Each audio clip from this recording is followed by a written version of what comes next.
we're back, part 2. So I got my base stones laid out, and then I just got my second stack coming down here, fabric. I cut those 2 trap clean out pipes off for the sewer and put them under the ground for the time being, so that way I can track up here with the dingo, little guy over there. So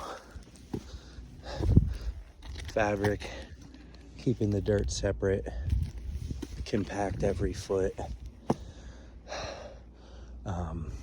A good way to test boulders if they're set right, at least from what this job's given me. If they lean backwards a little bit, that's okay. I'd say if they lean forwards, that's when you need to change something. But all these are kind of leaning back. This is a big one, but like, they're not going anywhere. This is actually good too. They always say a wall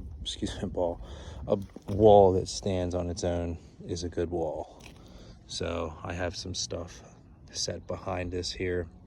That way I can set, you know what I'm saying, up top.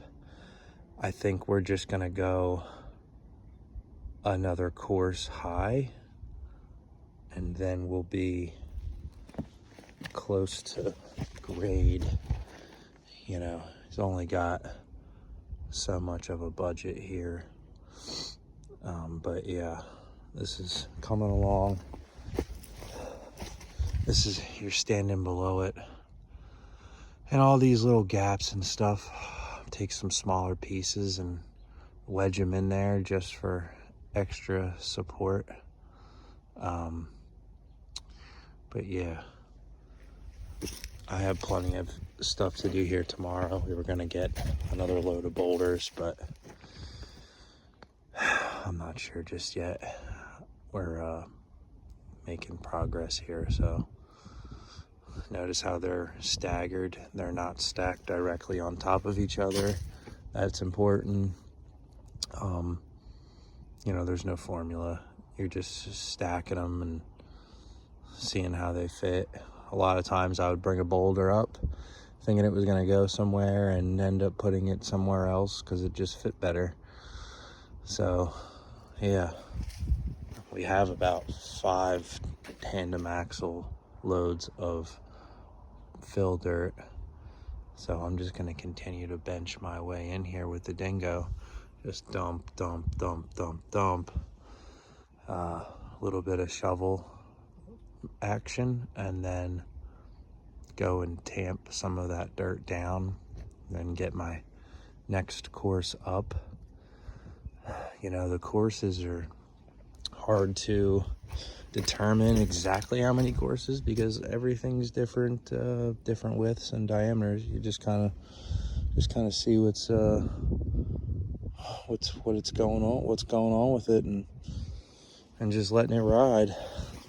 But haven't really done any live footage for this job, and maybe towards the very end I might. But to be honest with you, there's a lot of cussing and swearing going on in this job, and it's just one of those things, you know, working on this hill and just not really trying to film anything when I'm trying to do this. And I gotta continue to run this as well. This has got to continue down, but obviously this grade is much less of a severity, so I'll be able to probably go up a couple courses here, maybe another course, and then this will be like down there. That's, you can see how, yeah, nasty. I don't know how he was even able to cut the grass. He said he was barely able to, but oh man.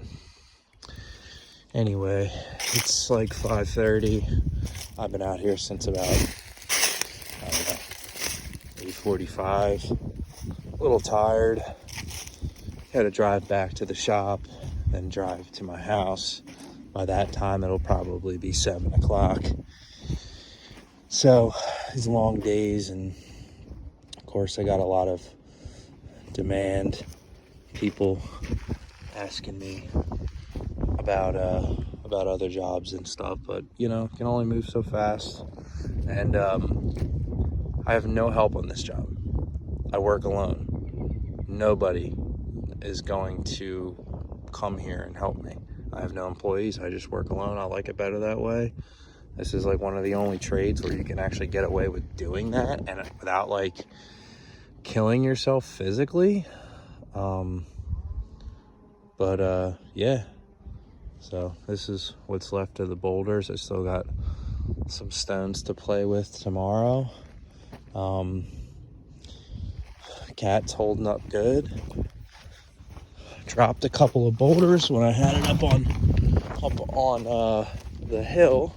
Thankfully, I left myself enough room so that way when they fell backwards, it wasn't a big deal. Always gave myself a little bit of space, but I think I just rolled over 230 hours now. So this thing's been getting some use here the last couple of weeks, as it should. It's expensive as hell to buy and to own and to maintain. So, but yeah, it's lifting consistently lifting well over 1,500 pounds, probably closer to 2,000 pounds. Some of these guys out here.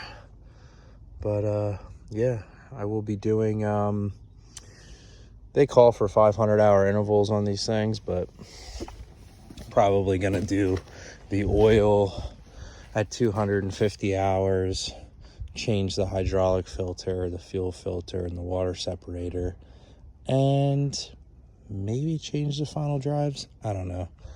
This stuff drives me crazy.